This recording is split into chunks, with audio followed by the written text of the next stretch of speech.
Ladies and gentlemen, welcome to another episode of In the Fighting Chair. We're hosting live here from Living Sharks Museum. This has been an ongoing series.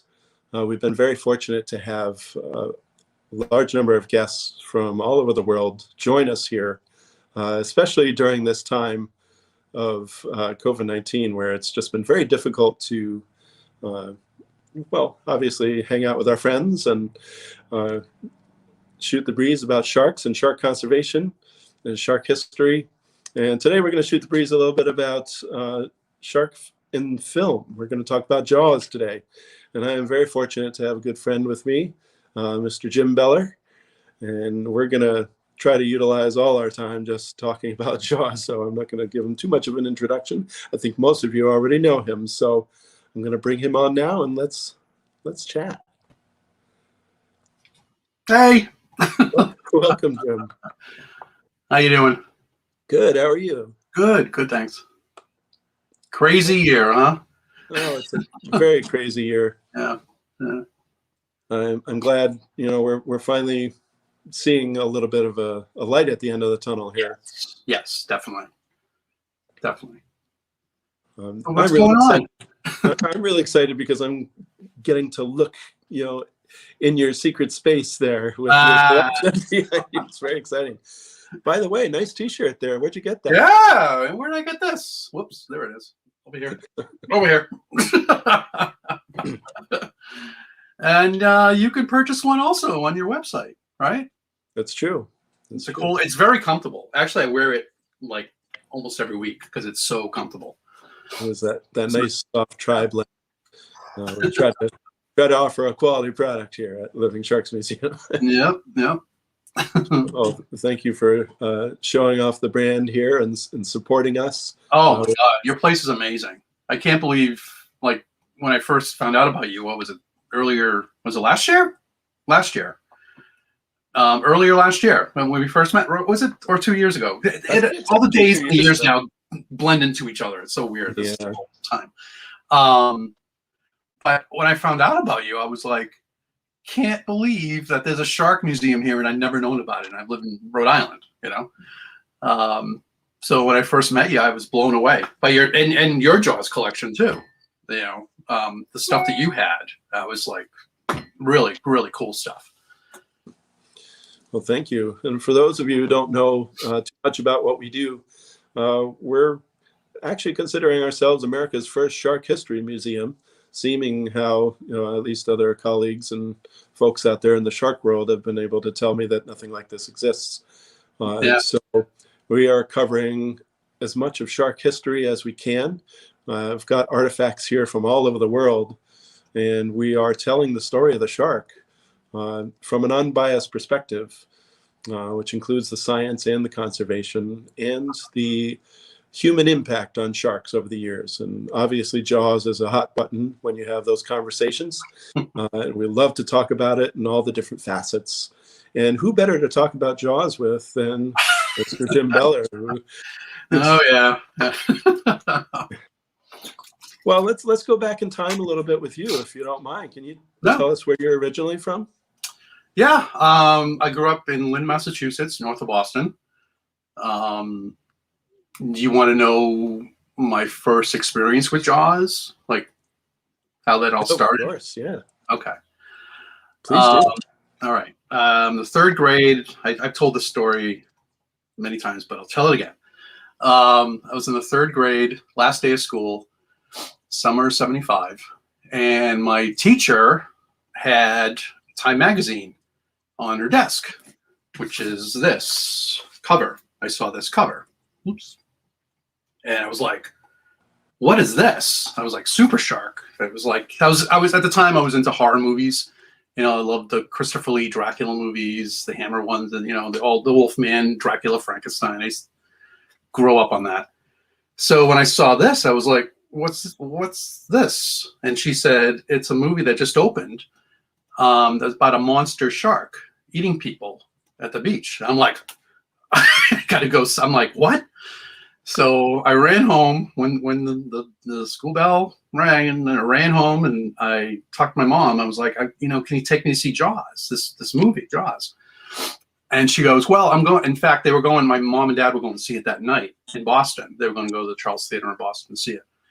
And so she said, let me see it and make sure it's decent enough for you to see. I was 9 at the time, 9 years old. So the next morning they come home. I see them. I run to her. I'm like, Howard, can I see it? Can I see it? She goes, yeah. Next weekend, next Friday, I'll take you and your friends to go see it. And during that week, friends of my mom said to her, are you crazy? Because I heard how bloody it was, and the tagline may be too intense for younger children. She goes, oh, please, if he can sit through those Christopher Lee Dracula movies, he can sit through this. It's fine. So the following Friday, I saw it the second weekend it opened. And it was the first time I ever saw a line for a movie, because we used to go to the movies a lot. My mom and my dad would take me and my brother to movies every weekend usually. And so that was the first time I saw a line, and waiting in line in the lobby, I saw that Shark Facts poster. They put that out so you can read it and get scared before you go and see the movie. And I saw it in a packed theater, and it was amazing. My mom also said to me, she goes, there's going to be one scene I want you to put your hands over your eyes so you can watch. I'm like, okay, all right. So she was next to me. She nudged me. It was before the shark. Well, it was after when the shark jumped on the back of the orca during the Quint attack. And she goes, okay, I want you to cover your eyes. So I did, but I was like this, kind of. And and then I was just blown away. I just never seen anything like it before. And I vividly remember seeing it. And then the next day, we went to our local library, and I wanted to find out about sharks. And I was like, I want to find any books on sharks. So we looked around, and this is the very first book that I saw on sharks. I took this out of the library. It's really a cool book. It's really cool. So yes, and then after that, I just started collecting stuff. Like, my dad would bring home shark magazines, the Jaws log, and that's the beginning of my collection, basically. Are you there? I think we have technical difficulty. Here he is. Kind of okay. Now in and out. We're reversed now. Hearing you well. You should be first anyway. So. Nah. But yeah. So then anyway, that was my first time. And after that, my dad would bring home shark magazines for me, and anything to do with Jaws. The Jaws log, was one of the first things I got. My mom wouldn't let me read the book when I was 9 because of the other stuff in the book that's not in the movie. But a couple of years later, I read the book. I had to read the book. But yeah, so I just started collecting stuff when I was a kid, and a lot of stuff that I do have, I still had since I was 9. Like, I still have this Jaws log that I had, and I've always taken care of the stuff. I never. It's funny because a couple of years later, Star Wars came out, and I would buy the Star Wars toys and play with it, and but the Jaws stuff, I always took care of for some reason. And some of the stuff I still have, like they're in pristine condition. No. Now, I mean, when Jaws came out, there was no expectation for it to do well, and it didn't really have a lot of memorabilia Right. to be offered to the public until afterwards, right? Mm-hmm. Yeah, there were some things, but yeah, I think they had a beach towel, some T-shirts and stuff, but as it went on and it grew bigger and bigger and bigger, like the ideal game, that's behind your head, the box that's behind your head. That was one of the first things that came out, and I got that Christmas. I remember that. But yeah, in time they would just get more and more stuff out. But I mean, Jaws 2, to be honest with you, Jaws 2 had more merchandise out than the original Jaws did. Strange. They had the bubblegum cards. They had, poster art. It was like this marker set poster art that you would get. And, they have different T-shirts and posters you could buy. And so it's strange that the second one was more geared towards merchandise. I think because the first time around, maybe they just wish they did more. But there was stuff out there. There was some stuff out there, especially in the UK. UK Coffer Sports did an amazing line of Jaws merchandise, mugs, necklaces. They'd be called jewelry, with necklaces and all that. And I got a mat behind me up there. I can't see it, but there's like an ashtray and matchstick thing. It's like the shark, the shark coming up, and you with the teeth, and you put the cigarette in between the teeth. And then there would be the matchsticks that would be next to it, kind of thing, and another little shark. But yeah, they did. Coffer Sports really did, because that came out. Jaws came out later on. Like, it wasn't like nowadays where movies come out around the world at the same time. Right. Back then, it came out at Christmas time, Boxing Day, I think, for them. And then I think they had more, because I heard about how, the word of mouth about this movie over there. They were like, oh my God, it's going to be huge. It's going to be big. So I think they were smart. They put more merchandise out there. Like sneakers. They had Jaws sneakers. There's a belt. My good friend Eddie McCormick, who's another Jaws collector in Liverpool. He's got this amazing belt that he found on eBay. That says Jaws all around it. It's like Jaws, Jaws, Jaws, Jaws, and it has the movie posters, the belt buckle. That's hard to find, so I'm glad he has it. He's taking care of it. But yeah, stuff like that. It's just, they had more stuff. There was, the cup too. This is something I want to bring up, because a lot of people, this cup right here, people think it's a 7-Eleven Slurpee cup, and it's not.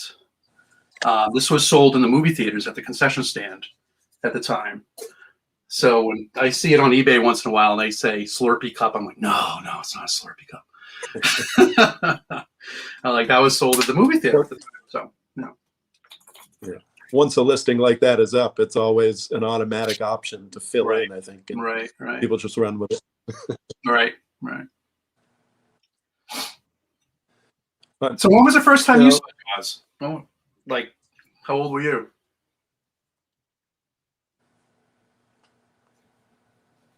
Can you hear me? Oh, I'm losing you a little bit. Oh, what was I think it's just me now. I think everybody else can hear you just fine. I think it's just me for some reason. Okay. Which is not convenient. Oh, sorry. But we're working through it. Let's talk a little bit about Jaws Fest, though. Did you have the opportunity to go? Oh yeah. Oh my God. Yeah. Oops. Sorry. It's hot in here. I'm getting red. Open window. Yeah. No. Yeah. Oh my God. I went to Jaws Fest. I loved it. It was incredible on Martha's Vineyard. Back in 2005. It was incredible. Met everybody. Joe Elves, Lee Fierro, Jeff Kramer. Carl Gottlieb. The whole cast that was around at the time. Yeah, it was fun. You didn't get to go? You didn't? No. Okay. I wish.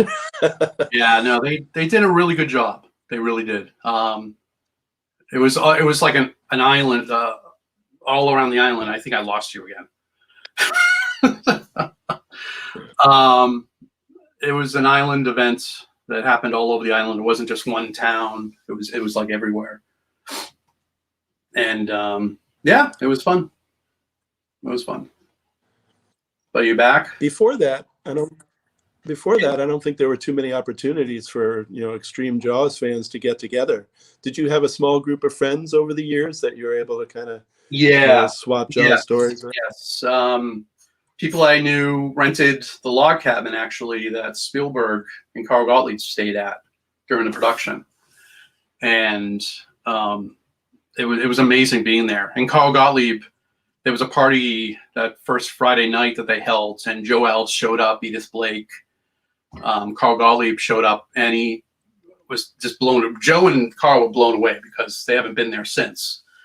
And it was funny seeing Carl Gottlieb walk around, and he saw the desk that he actually wrote every day rewrites for Jaws because the script wasn't done yet, so they were continuously doing improv with the actors every night, and Carl Gottlieb would take notes and then make it in script form. And he saw the table. He goes, "This is the table I wrote Jaws on right here." I was like, "Oh my God, it's so cool." But yeah, it was fun. It was really well done. They really did a good job on it. So hopefully it'll happen again. This past year, unfortunately, they had to cancel. The Martha's Vineyard Museum was going to do a big exhibit that I was kind of involved in. Some of my collection was going to be there.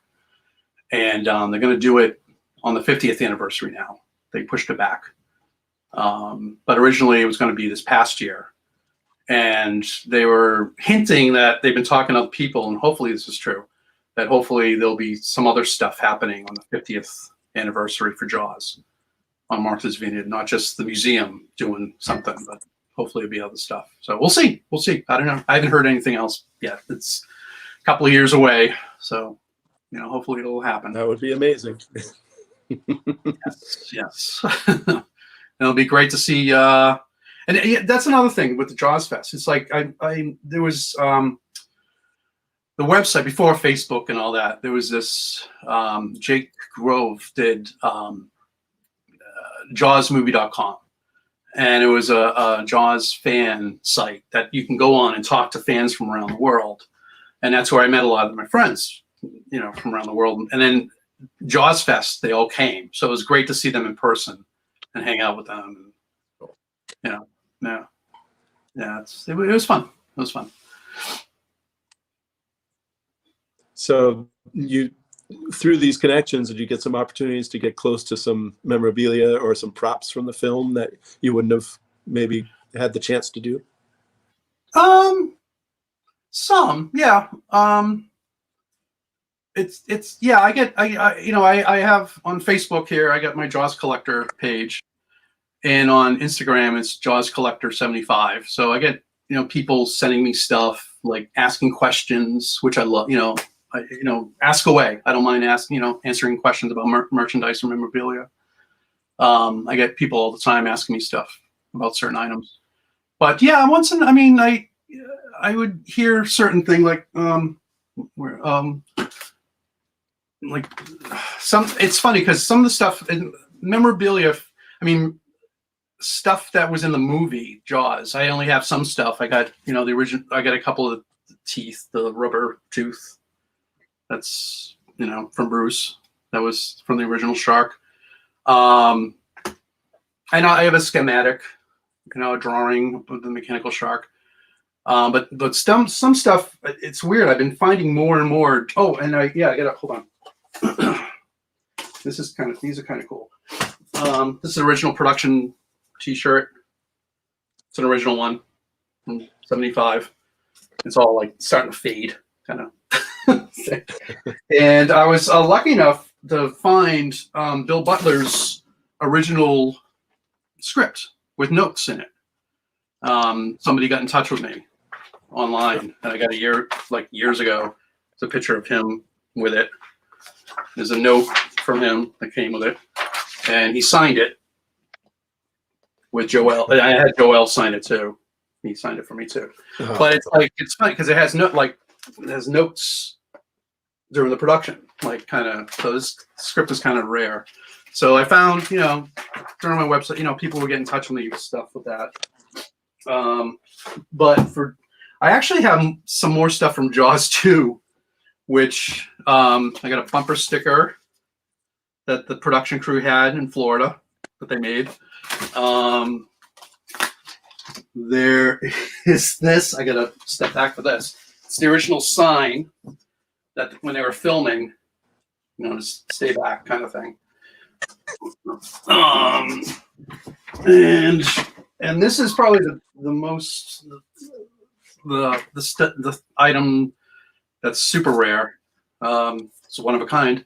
It's the original clapboard for Jaws 2 that I got from a guy who found it, back and forth. Incredible. So yeah. So I got that.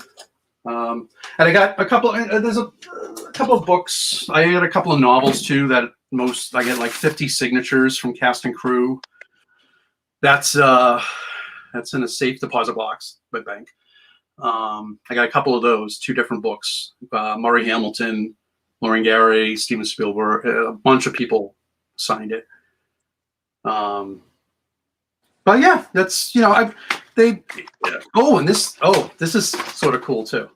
I found this when I went to Martha's. One of the things I found on Martha's Vineyard, I would go to used bookstores and stuff all the time to see if there was anything around, or thrift shops, because you can find production crew t-shirts still there. They show up once in a while. But this book, Killers of the Sea, was used during the production of Jaws as Universal City Research Department. And I showed Joe Alves this, and he couldn't believe it. He goes, I took that book out of the library of Universal. How did it stay there? It's like, I was like, "What, do you want it back?" He goes, no, have it. But it's the section about great whites. There's underlines about, and I think Carl Gottlieb probably looked at this book for research for stuff, for the movie. But yeah, I found that. I just happened to find it. $20 in a used bookstore. I was like, oh my God, $20. You and I share the same enthusiasm for those kinds of finds, and this museum wouldn't exist without those opportunities. Yeah. That's so cool. And being able to see those books, that actually brings up a question that came up before we started the interview. There's a gentleman asking about the books that Brody actually was looking at in the scene, and what books are on the desk. I got them all out for him to show him. Okay, and I hope he's watching. So these are the books that were, and if people don't know, it's a scene where Brody's flipping through the books. It looks like it's one book he's flipping through, but it's actually a number of books that they edited together to make it look like one book. And there was a bunch of books laying on his desks too, with when Lorraine Gary enters and all that. You can see them sitting there. So these are the books, okay? Sharks and Rays is one of them. Okay, that was used in the movie. There was 2 of these sitting on the desk. One had the dust jacket on it, Jacques Cousteau's book. One didn't. So they had 2 of these books sitting there. Blue Meridian.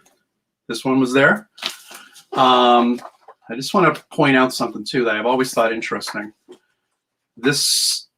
I'm sure Spielberg had this idea to film the Teddy Grossman attack scene when you see the shark sideways from this photo right here.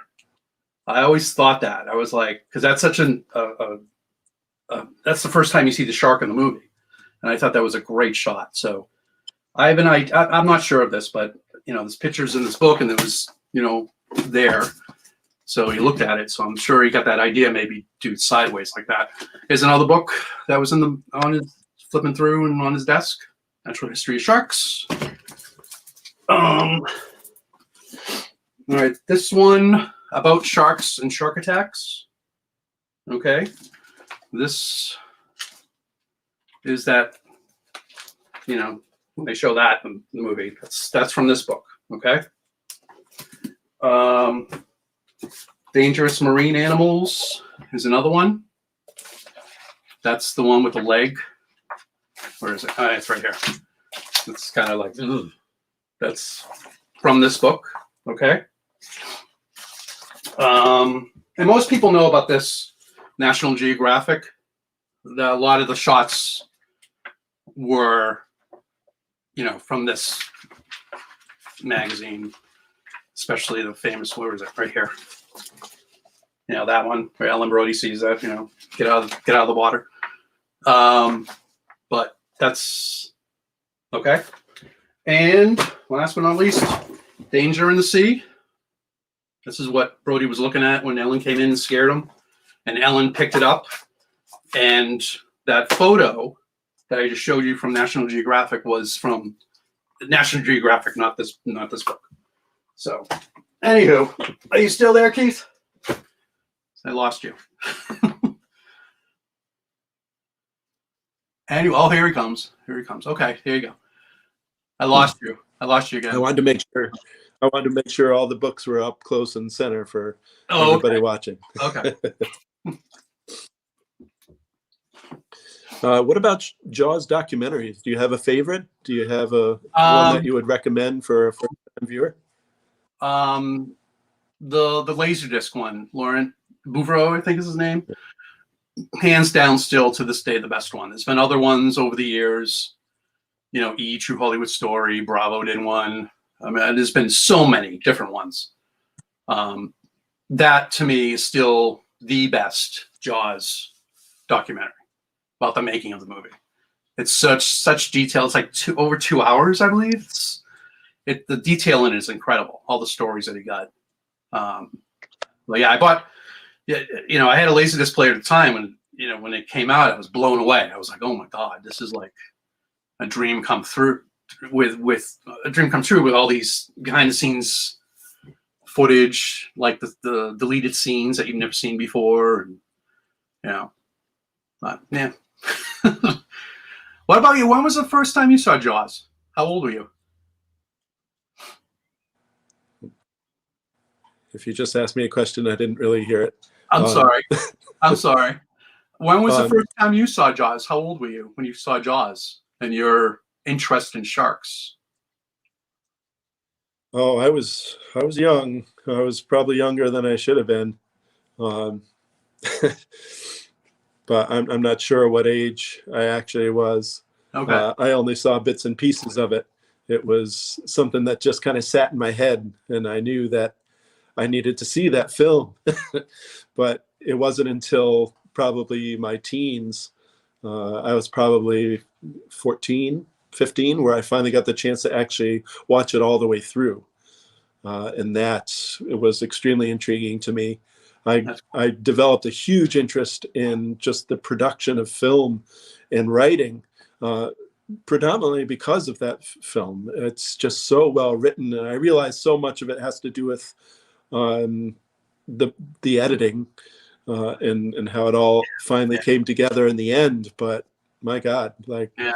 it's not just a monster flick. It's so much No, more. no, it's amazing that it's more about the people because you care about the people. That's that's why I think it's such a classic to this day. It still works because sharks are around, but you care about the three guys and being out there. They're all different people, but they come together to face this shark. That's Yes. a one of a kind of shark because it's shark like no other shark. Because they even say that a few times in the movie. It's like never seen a shark do this before, kind of thing. But yeah, it's a classic, and that's why I think it's to this day it's going to go on for a long time. It will, because as long as there are sharks around, it'll always be the shark movie. There's been so many shark movie ripoffs and all, Sharknado and all that, but like ridiculous ones. But yeah, that's I have never seen another shark movie like it. It's even the sequels. I mean, they're the sequels to me. Jaws 2, I think, is the better one out of all of them because you still got the original cast, kind of, and it works. Jaws 3, 3D, I liked it for what it was. It's different. It got away from Amity Island. Joe Elves, I think, did a great job with it. I do want to see his cut of the movie, though, at some point. He tells a story about how, I guess, the producer was in charge of it, like the cut of the movie, not him, because he's a TV producer, and that's what I guess producers of television have this final say on a cut of a show. So this is one of his first movies, this guy. So Joe was kind of bummed that he didn't. There's like another half hour of stuff that people haven't seen, out there that would have fleshed out the characters and the story and all that. So hopefully someday that'll turn up. And the revenge. What can you say? A shark that roars.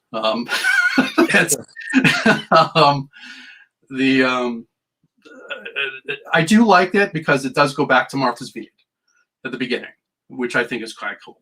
And Lorraine Gary's in it again and all that. But it is what it is.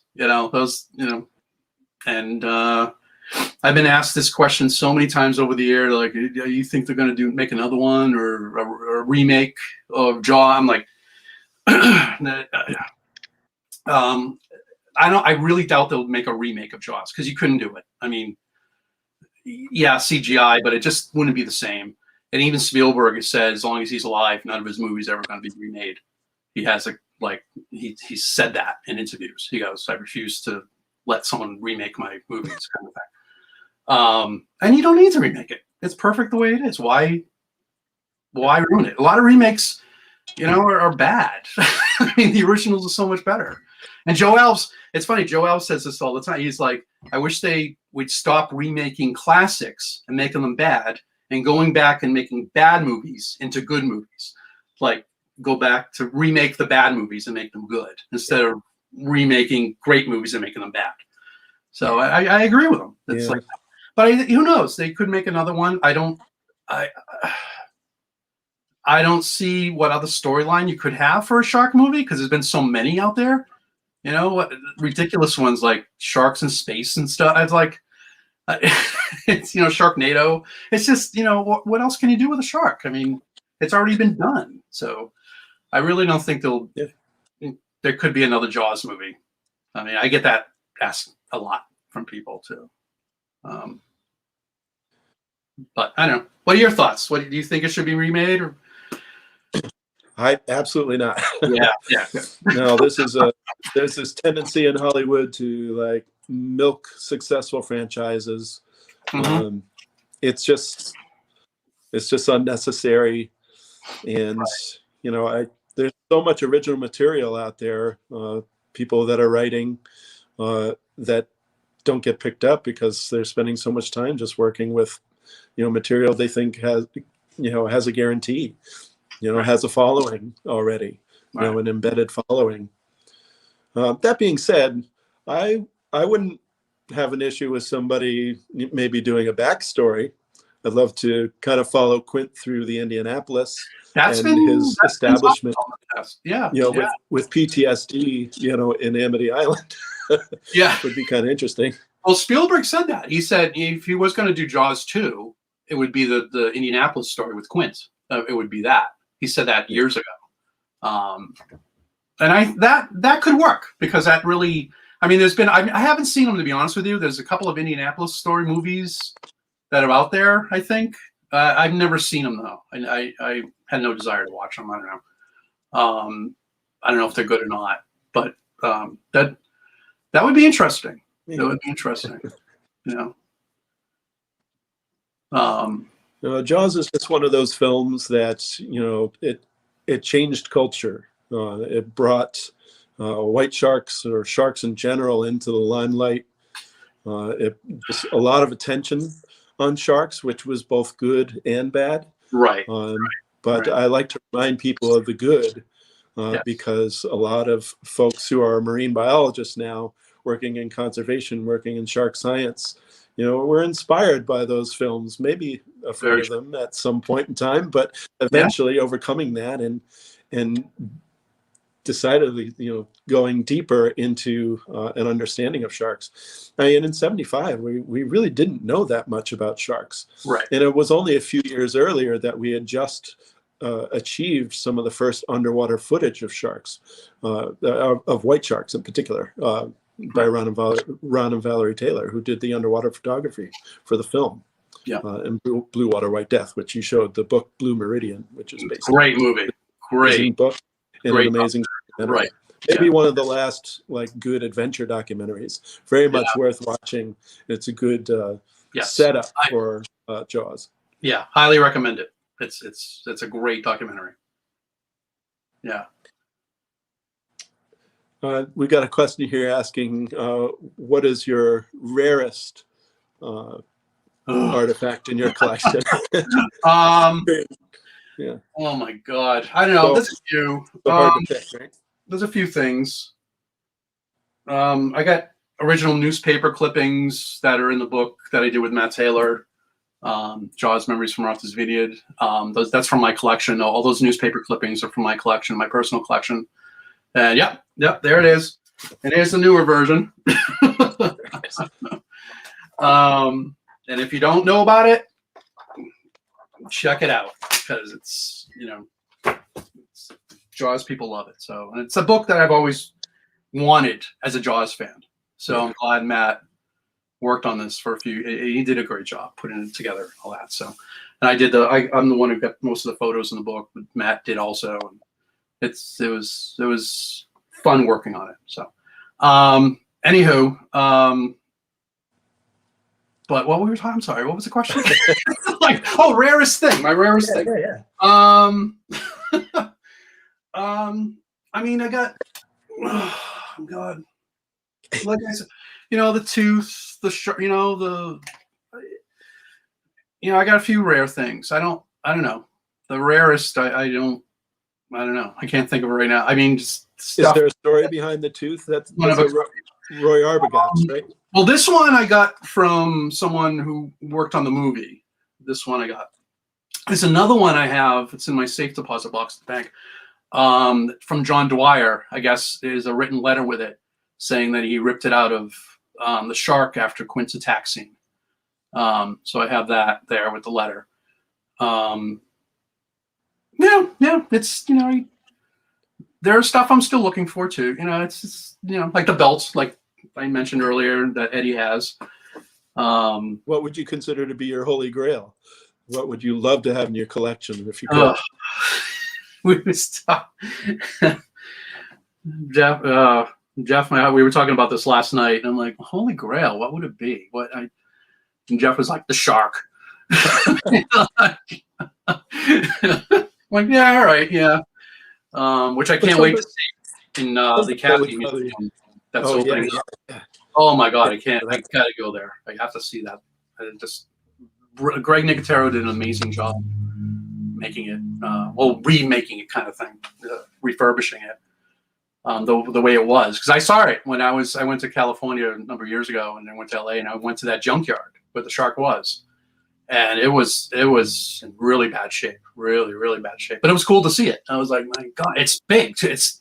You don't realize how big that thing is until you're right there with it. I'm like, my God, this, it's 25 feet, but this thing is massive. I'm like, it's incredible that they made 3 of them and dragged it through Martha's Vineyard water. I mean, just the East Coast. It's just incredible that they made what they did with the armature, that huge armature. That had to be massive too, to be on the ground, the underwater and all that. The shark probably, but this, I don't know. I'm also I've been selling my collection for the past couple of years because at one point I wanted to open up a museum on Martha's Vineyard, and we looked into it, and it just wouldn't work because there's only so many months of the year that people go visit there. So I've been donating some of my collection to the Martha's Vineyard Museum. They're going to have a Jaws section, and I've been selling my stuff on Etsy. And the Etsy store is Jaws Collector. So I've been just, because there was a point where it's like, well, what good are they in bins? I'd rather have people enjoy these than just being stuffed away in a bin somewhere. So I decided a couple of years ago, I'm going to open up a Jaws store. There's never been one. So I'm like, you know what? I want to start selling my stuff. And just, for, people who are looking for things. And it's like every year, like we said, the movie's going on forever. There's new fans of the movie every year, and there's new collectors every year. I get notes and letters and emails, from fellow Jaws collectors asking me questions, and they're just starting their collection and asking questions, and so I've been selling, getting rid of my stuff. I'm gonna donate more to the Martha's Vineyard Museum too, because they are gonna have a Jaws section. They're working on it now. So I can't wait to see that. I think that would be cool to have on the island. Very cool. Yeah. There's some question too about the orca, or I should say the orcas. Can you just tell us a little bit quickly about the original boats and what happened to them? Well, some fans know this already. One was the original, was in Hollywood during, at Universal Studios. as part of the tram tour, the Jaws section of the tram tour. It would sit there for years and years, and they just never really took care of it, and it just sunk. It was basically sinking. So I guess the story goes, some executives said, let's just get it out of here, and they chopped it up and got rid of it. It's a shame. They could have fixed it, but they didn't. And the Orca 2, which is seen at the end of the movie, which is the fiberglass copy of the original boat, the Warlock, which it was originally called, that Joe Ells found in Marblehead, Massachusetts, actually. That's where he found it, the Orca. Oh, the Warlock, which turned into the Orca. The Orca 2 was sold to Lynn and Susan Murphy, and they bought a number of items from them, from the production crew. That Lynn and Susan Murphy helped a lot with the movie, the making of the movie. Joe Ells have said many times, if it wasn't for Lynn and Susan, we'd still be filming that movie out there, because they really helped with being out at sea. And it's the first time a movie ever was really shot. Most of the movie was shot out at sea. So they really were a big help. You can read more about it in the book, the Jaws Memories from Martha's Vineyard. A lot of great interviews with them. So they bought it, and they had it on their land on private property, and it was very hard to get to. But people made it over there, and they started stripping it. Like fans over the years would come and take a piece of the hair, piece there. And then before you knew it, it was basically gone. So Jaws Fest was about to happen in 2005. So she was like, Lynn and Susan, they both were like, we got to get this thing out of here, because it's going to be nothing left. So they took what was left of the fiberglass hull back to their place and kept it in storage in their garage, in their shed, for years. And they've been selling pieces of it over the years, which is smart. It's a piece of film history. Susan still does sell it. Lynn passed away a few years ago, unfortunately. And Susan, she's a good friend. Susan's a sweetheart, such a nice woman. And the info's on my Jaws collector page on Facebook if you're interested in buying a piece from her. But there's not many left. And she used to sell the barrels too. I got one of the barrels from the movie right there. This was not, they painted it was black, and they painted it yellow for the movie. This barrel, she had all the barrels left that were for the pens that the sharks would go out at sea. They would tow the sharks out, and those barrels would float those pens. So she had a bunch of these barrels, and they're the same barrels that they were using in the movie. She's now out of the barrels. She doesn't have any left, unfortunately. But you can still get a piece of the Orca 2 if you're interested. So it's worth getting if you can, because it is a piece of film history. And there's not many pieces left, she was telling me recently. So get them while you can. And Dave, friend of ours, Bigelow, is planning on making a new Orca for shark research and all that. So that's been, you've been a part of it also, right? And it's in the works still. It's still happening. There hasn't been much word lately on it, but I talked to Dave recently about it, and it is still happening, just slower than usual because of COVID and everything. So yeah, that's the Orca history, I guess. Hopefully we'll see an Orca on Martha's Vineyard. It'd be nice. That would be nice. Well, that could be happening. It's all a matter of funding, I think, right? Right. Yeah. But it's getting there. It is getting there. It's not, the project hasn't died at all yet. So don't think it has. So it is getting there. We're very excited here at Living Sharks Museum to be an educational partner on that project. So we're definitely looking forward to it going forward. Because I am too. I can't wait to. That also will be used for research, but also education. Yes. It's a great repurposing of a classic vessel. You can visit orca3.com to learn a little bit more about that project and watch some cool videos with some of the original folks who are involved on the project. Mm-hmm. One of the other things I always like to ask folks who come on to our show here in the Fighting Chair, because this is also another repurposing We use the fighting chair typically is used on a shark fishing vessel by a person like Captain Quint to catch the big shark. And a friend of mine We try actually to steer has away from. a friend of mine has the original that was used in the movie. Did you know that? Did I tell you that? Peter Spidetti? Yeah, actually, Yeah. we chatted very recently. We just connected. Oh, Very cool. Nice man. He's a good guy. Yeah. Look forward to seeing his collection. Yeah, he got it. He got it from Lynn and Susan Murphy. That was Lynn Murphy's chair on his boat. They borrowed it for the Orca in the movie, and Lynn and Susan had it, for years, and they sold it, and at an auction, and Pete got it. And and Pete's in Rhode Island here too, and it's funny that's like some of that stuff's like a couple of towns over. Yeah. But anyway, go on with your question. I'm sorry, didn't mean to. Oh no, that's okay. Yeah, I like bringing that up, and we have the chair from Frank Mundus, here at the museum as well, who was the inspiration for Quint. Yeah.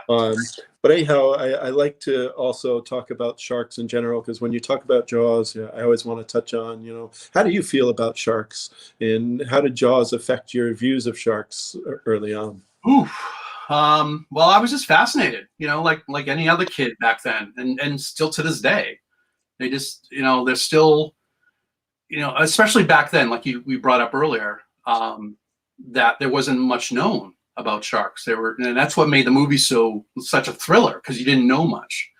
And unfortunately, people were scared, and they went out and killed a bunch of, at the time, a lot of them were killed, unnecessarily. And Pete eventually came out and reversed it and said, listen, we need these sharks. I mean, you can't kill them. They're part of the whole environment and all that. So, but to be honest with you, it's still, to this day, I don't like to go swimming deep. And it's not just sharks. It's just not knowing what's under you. And that's what the whole movie's too. It's like that whole fear of not knowing what's right under you, looking up at you. Let it be a shark, a turtle, a dolphin, I don't know. But they still fascinate me. I still watch documentaries, Shark Week once in a while. Shark Week, is, lately it's been weird, but I won't go into that. But yeah, we don't have to talk about that. Hopefully things improve there. Yeah. But no, they still, there's still that little fear, of course, and it's just the fear of not knowing what's under you. And I went to Cancun a number of years ago, and I think it's more the water around this area, New England water. It's very murky. You see in the movie, and you can't really see what's under you. But I got over a fear a little bit. A number of years ago, I went to Cancun and jumped off the boat and went snorkeling on a snorkeling tour. And I was the last one off. I let everyone else go before me. I'm like, okay, all right. But again, you could see what's there. So if you're jumping in the water, you're not going to be jumping on a shark just happen to be swimming by, because that's their home. So I don't want to jump on something. It's just happen to be swimming by. But no, I did. I was great. I loved it. I mean, I love the ocean. I've always wanted to live around the ocean my whole life. I grew up on the East Coast, and there's always been water around me. So I love the ocean and stuff. So, but sharks, yeah, I still, it's just, you do. I mean, have you swam with sharks? Have you gone out and swam with like blue sharks or anything around the area? Or I know we have blues and threshers around here. Yeah, blues, makos, threshers. Makos, yeah, there's definitely some opportunity. Like you were saying, there's unfortunately low visibility. It's not a great area to be cage diving necessarily, especially since you can't guarantee a result like you would in other places. Right. But I think you're going to see some shark diving opportunities in Rhode Island here in the upcoming year, which I'm very excited about. And hopefully I personally will be involved in a little bit of that maybe this summer. Hint, hint. So I'm very excited. about that. I do hey, want Jim, to. One thing I do want to do before I die is see a great white in a shark cage. I just, or see a great white in general. I mean, now they're around our area now. They're all over the Cape every summer now. Oh yeah, they're always passing through our area. Yeah, I would love to see. You're gonna see one. You're gonna see one eventually. Oh, I hope so. I hope so. 40,000 seals in Monomoy, right now. It's just a matter of time. We're already seeing more seals in, Point Judith, Narragansett, right, those areas. So I think it's just a matter of time where we see some spillover and sharks, white sharks start, stopping here too. yeah, which I wouldn't mind. I had a friend of mine in Provincetown a number of years ago when they first started coming around. I would say maybe 4 or 5 years ago this happened. And he told me he was out in the harbor, just right there in the harbor of Provincetown, not out in the ocean, just in the harbor. And they were in a sailboat, him and a friend of his, and a great white circled them, came around. And I was like, did you take pictures? Did you take, what did you do? He was like, I just sat there stiff. He was like, I didn't move. I just, and I'm like, oh, that's so great. But all it did was circle. It was just curious and it swam away. Nothing happened. But I was just so jealous. I'm like, oh my God, that's so cool. That's so cool. But someday, hopefully, I'll see one. We're going to find a way to get you out there, Jim. We'll find a way. Jim, I really want to thank you very much for coming on and sharing your stories with us. Oh, you're welcome. Everybody at home, if you're a big fan of Jaws and you don't have Jaws memories, definitely pick that up. Also, visit jawscollector.com. Yep. And you can follow Jim on Instagram as well, JawsCollector75. And, he knows what's out there. So as he said, feel free to, ask him questions. If you're starting a collection, it's never too late to start your collection. If you love Jaws, there's a huge community out there. Yes. And we love it brings us all together. Yes. Bunch of great people. The Jaws community is a bunch of great people. So, no, thank you. Thank you. This is fun. This is the first one I've done. This is my first podcast video thing I've done. And it was fun. I'm glad we got to do it. All right, cool. Well, we'll chat with you soon. Thank you. Yes, soon. Thank you very much. Safe. Everyone stay safe. Please wear your mask, wash your hands, do all the things you're supposed to. Get the vaccine so we can end this. But no, thank you. This was fun. This was great. Excellent. Thank you, Jim. Thanks. All right, folks, that was another episode of In the Fighting Chair. Really happy to have Jim here to chat with. He's so much fun, so knowledgeable. And I hope you keep an eye out on our Facebook and Instagram, Living Sharks Museum, for the next episode of In the Fighting Chair. We've got some big ones lined up. Very excited. Feel free to find these videos on our website, livingsharks.org. Again, my name is Keith Cowley. I'm the curator here at Living Sharks Museum. We are in downtown Westerly, Rhode Island, here on the seacoast. If you're in the area or traveling, come visit and check out our collection and learn more about sharks. We hope to see you soon. Thanks for watching.